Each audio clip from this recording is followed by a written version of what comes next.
इस प्रकार का एक बॉडी है अमेरिका में, और मार्च 2026 के उनके रिपोर्ट में इस बॉडी ने, इस कमीशन ने आरएसएस और RAW रॉ दोनों पे प्रतिबंध लगाने की बात कही है। ऑब्जेक्टिविटी या तथ्य नहीं है। एक तरह से भारत सरकार ने यूएस के इस कमीशन के रिपोर्ट को खारिज किया है।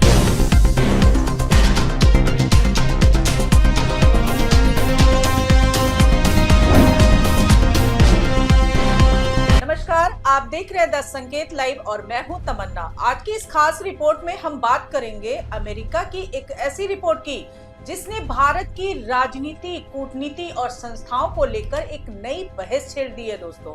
क्योंकि अमेरिका के अंतर्राष्ट्रीय धार्मिक स्वतंत्रता आयोग यानी USCIRF की मार्च में जारी रिपोर्ट में भारत के सबसे बड़े सामाजिक संगठन RSS पर बैन लगाने की सिफारिश की गई है दोस्तों।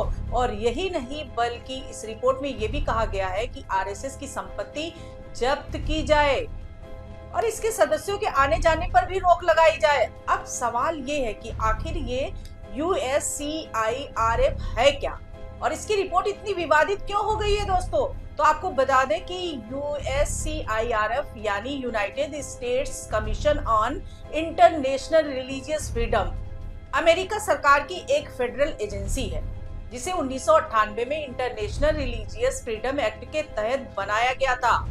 इसका काम दुनिया भर में धार्मिक आजादी से जुड़े मामलों पर नजर रखना और अमेरिका के राष्ट्रपति, विदेश मंत्री और संसद को सुझाव देना है। लेकिन इस बार इस संस्था की रिपोर्ट भारत को लेकर काफी विवादों में है दोस्तों, क्योंकि इसमें न सिर्फ RSS बल्कि भारत की संस्थाओं को लेकर भी गंभीर सवाल उठाए गए हैं। अब इस रिपोर्ट के खिलाफ भारत में एक बड़ा रिएक्शन सामने आया है, जहां 275 पूर्व जज अधिकारियों और सैन्य अधिकारियों ने एक संयुक्त बयान जारी कर इस रिपोर्ट को पूरी तरह गलत और पक्षपाती बताया है। इन लोगों का कहना है कि ये रिपोर्ट किसी खास मकसद से बनाई गई है और इसमें तथ्यों को तोड़ मरोड़ कर पेश किया गया है। उन्होंने साफ कहा कि बिना पक्के सबूतों के भारतीय संस्थाओं को गलत तरीके से दिखाना न सिर्फ गैर जिम्मेदाराना है बल्कि भारत की संप्रभुता पर भी सवाल खड़ा करता है। इस बयान में ये भी कहा गया है कि RSS जैसे संगठन पर बैन लगाने की सिफारिश करना, उसकी संपत्ति जब्त करने की बात करना और उसके सदस्यों की आवाजाही पर रोक लगाने की मांग करना पूरी तरह से बेकार और अव्यवहारिक सुझाव है। और ये दर्शाता है कि रिपोर्ट तैयार करने वालों ने भारत की सामाजिक और राजनीतिक संरचना को ठीक से समझा ही नहीं।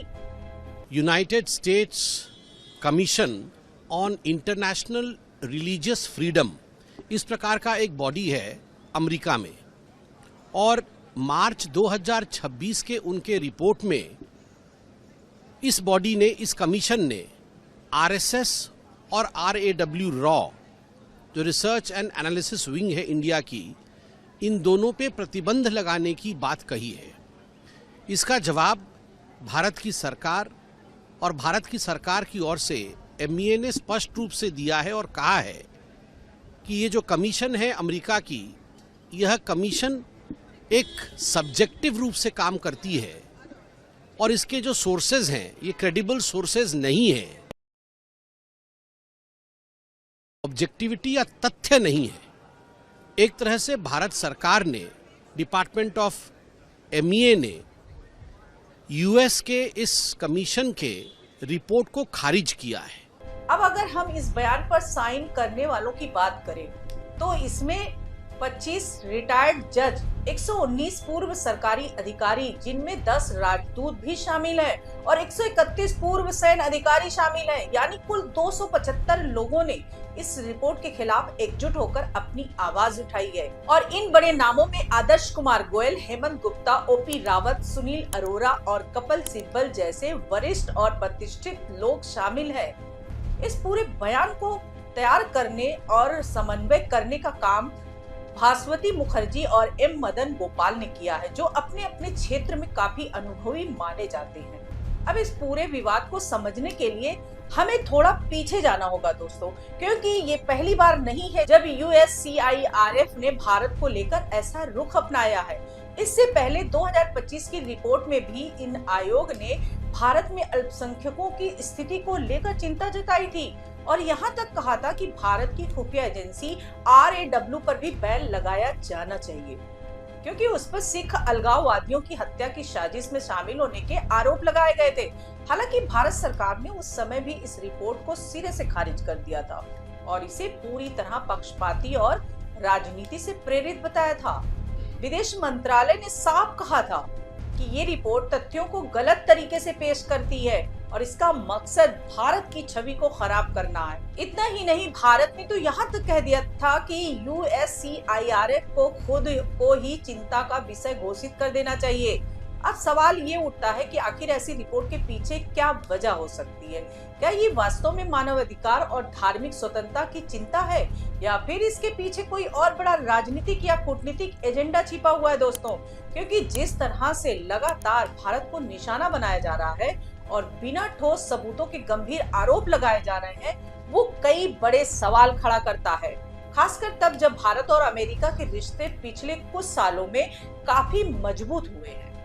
ऐसे में इस तरह की रिपोर्ट दोनों देशों के बीच विश्वास को प्रस्तावित कर सकती है और यही बात इन 275 पूर्व अधिकारियों ने भी अपने बयान में कही है। उनका कहना है कि कुछ भारत विरोधी ताकतें ऐसी रिपोर्ट के जरिए दोनों देशों के रिश्तों में दरार डालने की कोशिश कर रही है और इसीलिए उन्होंने अमेरिकी सरकार से मांग की है कि जो लोग इस तरह की रिपोर्ट तैयार करते हैं उनकी जांच की जानी चाहिए।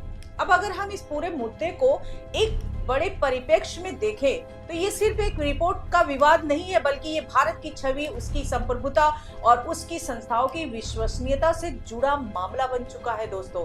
क्योंकि जब अंतर्राष्ट्रीय मंचों पर इस तरह की बातें उठाई जाती है तो उसका असर वैश्विक स्तर पर पड़ता है और निवेश से लेकर कूटनीतिक रिश्तों तक इसका प्रभाव देखा जा सकता है। ऐसे में भारत के लिए जरूरी हो जाता है कि वह इस तरह के आरोपों का तथ्यात्मक और सख्त जवाब दे और अपनी स्थिति को स्पष्ट करे।